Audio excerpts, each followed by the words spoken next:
Hi everyone, here we've got HTC Desire 12 Plus, and let me show you how to change the screen timeout on this device.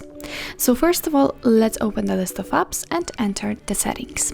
Now let's tap on the display and tap on advanced. Under those options we've got the sleep option, so let's tap on it, and as you can see here we've got some options to choose from. We can set either 15 or 30 seconds or 1 to 5, 10 or 30 minutes.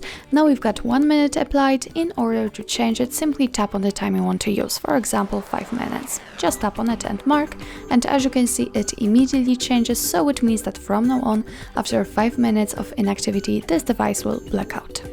So that's all. This is how to set the screen timeout in your HTC Desire 12 Plus. Thank you so much for watching. If you find that this video was helpful, please hit the subscribe button and leave the thumbs up.